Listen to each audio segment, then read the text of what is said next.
안녕하세요. 한말씀 옥절에게 장희선 목사입니다. 예배 드리는 것이 어떻습니까, 요새? 또 마음의 은혜가 좀 되십니까? 말씀 들을 때. 만약에 안 된다고 한다면요, 점검해 볼 게 있어요. 예를 들면은 찬양하고 경배하는 것이 예배 가운데 있지 않습니까? 근데 하나님을 찬양하고 경배할 때 하나님에 대한 믿음과 신뢰와 사랑하는 마음이 있어야 이런 게 나오는 거예요. 그러면 하나님을 사랑하고 하나님을 신뢰하려고 하면 그분을 알아야 되지 않겠습니까? 그럼 그분을 알려면요, 만남이 있어야 돼요. 만남을. 뭐 성경을 통해 만난다든지 아니면 기도를 통해 만난다든지 만남이 있어야 그분에 대한 믿음이 생기고 또 경배하고 찬양하지 않겠습니까? 그래서 살펴볼 게 뭐냐면 내가 지금 예수님과 교제하고 있는가, 다른 말로 예수님과 인격적 교제를 하고, 이 부분을 점검해 봐야 돼. 뭐 이런 얘기를 한 번씩 들어봤겠죠. 근데 문제는 뭐냐면 어떻게 그 예수님과 인격적 교제를 하냐, 그 방법을 좀 내가 알았으면 좋겠다. 그 부분을 말씀을 드리려고 합니다. 그래서 예수님은 지금도 우리와 인격적 교제를 하세요. 진짜 그 옆에서 뭔가 이렇게 사람과 사람이 만나서 교제하고 은혜를 나누는 것처럼 그런 은혜를 주시더라니까요. 뭘로 주시겠습니까? 성경 말씀으로 이런 교제를 주십니다. 왜냐하면 요한복음 14장 26절에 보면은 보혜사, 성령님이죠. 곧 아버지께서 내 이름 보내실 성령, 그가 너에게 모든 것을 가르치고 내가 너에게 말한 모든 것을 생각나게 하리라. 그러니까 성령님이 지금 우리 안에 오셨잖아요. 성령님 뭐 하시냐면 성경, 예수님의 말씀을 생각나게 하시고 그 예수님 말씀을 가르쳐 지키게 하시는 분이 성령님이시라는 거예요. 그러면은 성령님이 예수님을 만나게 하고 알게 하려면 뭐 하게 하시겠습니까? 성경 펼치게 하겠죠. 성경에 관심을 갖게 하는, 이게 출발인 거예요. 그래서 성경에 대해서 펼치고 관심을 갖게 하시는 분이 성령님이십니다. 이게 되게 중요한 거예요. 그래서 성경을 펼치셔야 돼요. 그러면 성경을 성경이 이렇게 많은데요, 읽고 싶은 부분이 있을 겁니다. 없으면 그냥 펼치세요. 저 같은 경우에는 요한복음 8장을 펼쳤어요. 읽고 싶더라고요. 현장에서 가늠하다 잡힌 여인입니다. 그런데 성령님께서 내 눈을 통해서 지금 보시는 거 아니에요. 내가 볼 때 성령님도 보시고 아닙니까, 성경을. 그러면 성령님은 예수님 아니십니까? 예수님의 영이니까. 그럼 요한복음 8장에서 성령님이 나에게 보기에 원하시는 게 있을 거 아닙니까? 그럼 내 눈을 이렇게 인도하려고 애를 쓰시겠죠? 여기 봐라, 여기 봐라. 그 여기 봐라가 있지 않겠습니까? 저는 딱 보니까 현장에서 가늠하다 잡힌 여인이 확 눈에 들어온 거예요. 왜? 그걸 통해서 뭔가를 말씀하기 원하시는 거죠. 그렇죠? 그래서 보니까 1절 보니까 예수는 감람산으로 가시니라. 아침에 다시 성전으로 들어오시니 백성이 다 나오는지라. 앉으사 그들을 가르치더니. 그러니까 저는 성경 볼 때 인물을 좀 잘 관찰하려고 해요. 왜? 인물을 통해, 사람을 통해서 말씀하시더라고요. 그 사람의 입장과 그 사람을 통해서 하나님이 나에게 말씀할 때가 참 많아요. 등장인물 보니까 백성들이 있네요. 말씀 들으려고.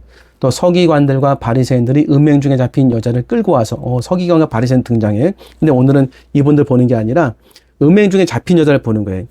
음행 중에 잡힌 여자를 끌고 와서 가운데 세우고 예수께 말하되 선생이여, 이 여자가 가늠하다가 현장에 잡혔나이다. 그러면 이 여자 이렇게 볼 때 어떤 느낌 드십니까?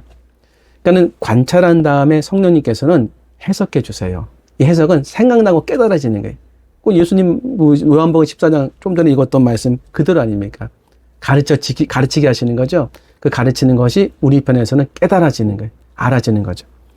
얼마나 수치스러웠을까 그냥 확 눈에 들어오더라고요. 현장에서 가늠하다 잡혔는데 여기 보면은 아침에라고 했어요. 아침에 2절에. 이른 아침입니다. 6시, 뭐 5시 요 정도 되는 것 같아요. 7시까지 안 가는 것 같아요. 그러면 바리새인과 서기관들이 이 여인을 잡아왔는데 이거 잠복한 거 아닙니까? 그렇지 않고서는 어떻게 이 여인을 그 현장에서 잡겠습니까? 미리 알고 뭔가 이렇게 거기에서 이제 기다렸을 가능성이 큰 거예요. 그러면 이 여인은 잡힌 거죠. 밤새도록 이제 음행하다가 잡힌 거예요. 이유는 모르겠습니다. 왜 그랬는지. 그런데 분명한 것은 엄청나게 아니 죽고 싶었을 겁니다. 이 죽고 싶은 환경, 죽고 싶은 상황. 아마 이 여인을 보면서 그런 느낌 갖는 분이 계실 거예요. 나도 죽고 싶습니다. 나도 수치스럽습니다. 아니, 지금은 수치스럽지 않아도 수치스러웠던 과거가 떠오를 수 있습니다. 그죠? 성령님이 이제 말씀하시고 이제 가르치기 시작하시는 거예요. 보니까 땅에다 뭘 쓰시면서 그 다음에 너희 중에 죄업자가 먼저 돌로 치라. 그러자 조금 전에 앉아서 말씀을 듣고 있던 사람들의 태도가 나타나요. 9절 보니까 그들이 이 말씀을 듣고 양심의 가책을 느껴 어른으로 시작하여 젊은이까지 하나씩 나가고 오직 예수와 그 가운데 섰는 여자만 남았더라. 그러니까 이른 아침에 말씀 들어 나왔던 굉장히 열심히 있는 사람들이 조금 전에 바리새인과 서기관들이 현장에서 간음하다 잡힌 여인을 끌고 오자 이들도 화가 나가지고 돌멩이에 들었을 가능성이 크다는 얘기죠. 왜냐하면 예수님께서 말씀하신 거예요. 너희 중에 이 죄범자가 먼저 돌로 치라니까는 그들이 이 말씀을 듣고 양심의 가책을 느껴 어른으로 시작하여 젊은이까지 하나씩 하나씩 나가고 오직 예수와 그 가운데 섰는 여자만 남았더라. 다 갔는 거예요. 조금 전에 말씀 듣은 사람도 다 간 거예요. 양심의 가책을 받은 건 왜? 돌 들었으니까. 그러니까 그래도 감사합니다. 이렇게 말씀을 듣던 사람이 또 양심의 가책을 받더라고요. 그래서 저는 이렇게 쭉 보면서 오늘 핵심적으로 살펴본 건 이 여인이지만 앉아 듣던 사람들도 받는 은혜가 뭐냐면 양심의 가책을 받는 거예요. 한 사람의 죄인이 폭로가 되면은 그 죄를 정죄하고 싶은 마음이 우리에게도 있어요. 근데 이 바리새인과 서기관들의 뒤에는 사단이 있지 않습니까? 사단은 정죄하고 쓰러뜨리고 넘어뜨리고 의심하는 존재. 하나님은요. 하나님은 용서하고 사랑하고 세우고 믿음을 주는 존재. 믿음을 주는 하나님. 완전 다른 거죠. 그러니까 사단은 의심하고 그리고 그냥 미워하는 존재라고 하면 하나님은 사랑하고 믿음을 주시는 존재죠. 그래서 여기서 다 갔어요. 다 갔는데 10절에 보니까 예수께서 일어나사 여자 외에 아무도 없는 것을 보시고 이르시되 여자여 너를 고발하던 그들이 어디 있느냐? 너를 정죄한 자가 없느냐? 그러니까 지금 이 여인을 좀 보자는 거예요. 성경을 읽을 때 성령께서 조금 전에 말씀드렸지 않습니까? 누구를 이렇게 더 보게 하세요. 그러니까 더 보고 싶은 거예요. 그러면은 거기에 그냥 따라가시면 됩니다. 거기서 말씀하시는 게 있는 거예요. 저도 이제 이 여인을 보고 싶었어요. 그래서 따라갔습니다. 그러니까 말씀하신 게 있었어요. 그래서 이렇게 관찰을 잘하면 성령님께서 이 말씀을 해석해 주세요. 내 상황에 맞게. 제가 보여준 게 뭐냐면 예수께서 일어나사 여자 외에 아무도 없는 것을 보시고 아무도 없는 걸 보셨어요. 예수님이. 저는 이거 되게 많이 감사했습니다. 아니 되게 많이 감동됐어요. 만약에 아무도 있는 것을 보고서 얘기하셨다고 한다면 이 여인 되게 더 참 수치심이 가속화됐겠죠. 아니 이럴 수 있지 않습니까? 예수님 용서는 하세요. 그런데 이 여인의 죄를 한번 짚고 넘어가면은 사람들 많을 때 너가 잘못한 거 아니냐. 지금 때가 어느 때인데 정신을 못 차리고 너 같은 여자가 어딨냐. 그렇지만 용서해 주겠다 하면은 앉아있던 바리새인 서기관들과 돌 들고 같이 동참하려고 했던 백성들의 마음도 조금 얻었을 거예요. 그렇죠? 얻었을 거 아닙니까? 부들부들 떨진 않았을 거 아니에요. 이 바리새인 서기관들. 저 예수라는 사람도 그래도 뭐 우리가 생각하는 대로 생각하고 있네. 근데 한마디도 안 하세요. 아무도 없을 때 얘기하세요. 왜 그랬을까요? 이 여인 수치심 당하지 말라고. 이 여인 창피함 당하지 말라고. 그렇죠? 근데 거기서 끝난 게 아니죠. 그 수치심과 창피함과 그 화살들, 이 여인이 받아야 돼. 이 화살을 받아가지고 수치심을 당하고 창피함 당하는데 이 눈총들, 백성들까지도 돌들어서 죽여야 된다고 이렇게 생각하는 그 눈빛들 어디로 간 겁니까? 예수님께 갔어요. 돌아가면서 그러지 않았겠습니까? 씩씩거리면서 바리새인과 서기관들 저 예수 때문에 내가 오늘은 가만두지만 나 가만두지 않겠다. 아니 저 예수가 우리의 인생의 적이다. 다른 성경에 보면은요 예수님이 그 안식일 날 손 마른 사람을 고쳐요. 손 마른 사람은 여기가 이제 다 마른 거 아닙니까? 혈액이 통하지 혈관이 다 말라서 기뻐하고 감사한 게 아니라 고쳤다고 해가지고서 화가 나가지고 예수님을 죽이려고 해요. 기가 막힌 노릇이죠. 그러니까 예수님 죽인다는 게 뭡니까? 이 손 마른 사람을 이렇게 막 정죄하고 너가 하나님 앞에 저주받은 거다라는 그 마음에 그 모든 눈초리가 다 예수님께 가요. 화살이. 예수님이 그 다음서부터 이 사람 고쳐가지고 괴로움을 받아요. 그래서 이 여인 한마디도 안 하시고 아무도 없을 때 말씀하시는 게 너무 감사하다. 이것이 바로 예수님의 나를 향한 사랑이다. 근데 문제는 뭐다? 나 때문에 이제 힘들어지셨다. 나 때문에. 그래서 이런 마음에 감동 주시더 너를 만나면서부터 예수님이 힘들어졌어. 제 생각이에요. 그런 거 있지 않습니까? 뭐 당신 만나면서부터 내가 힘들어졌어. 옆에 보지 마세요. 당신 만나면서 내가 힘들어졌어. 예수님은 나를 만나면서부터 이때부터 십자가를 지신 거 아닙니까? 이 여인을 만나서 이 순간서부터 예수님 이 여인이 지었던 죄를 대신 감당하고 계신 거예요. 십자가를 여기서부터 지셨어요. 마지막에 십자가 지시는 그 현장은 마지막 순간의 모습이고 이 여인의 죄는 지금서부터 다 지시기 시작하는 거예요. 한마디도 안 해요. 완벽하게 지시려고. 감사하더라고요, 저는요. 아, 이게 바로 예수님이시구나.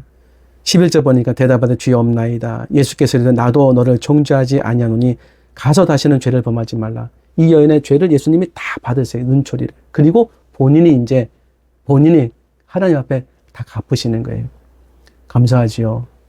가서 다시는 죄를 범하지 말라. 은혜 받고 아마 됐을 거겠죠. 다시를 범하지 않지만 이룰 수 있지 않습니까? 반복하는 거. 성적인 범죄는 반복한다면서요. 다른 범죄도 마찬가지입니다. 죄의 맛을 보면 눈에 떠지면 거기서 눈이 안 감겨지는 게 어거스틴의 말에 의하면 그게 징계라고 얘기하시더라고요. 또 죄를 범하면요. 이 말씀 떠올려 주지 않겠습니까? 또 죄를 범하면 이 말씀 떠올려 주지 않겠습니까? 그래서 우리는 한 말씀 읍절이잖아요. 나도 너를 정죄하지 않으니 가서 다시는 죄를 범하지 말라. 이 말씀은 읍절인 사람이 또 말씀하실 거예요. 나도 너를 정죄하지 않으니 가서 다시는 죄를 범하지 말라. 한 100번 반복하면요. 이 일을요. 인간 아니다 하는 생각이 들 거예요. 인간 아니다. 1000번 반복, 아니, 무수히 많이 반복하면요. 너 인간 아니다. 너를 구원하실 분은 예수님밖에 없다. 하는 쪽으로 인도하지 않으시겠습니까? 그래서 예수께서 또 말씀하실 때 여인에게 말씀하시는 거죠.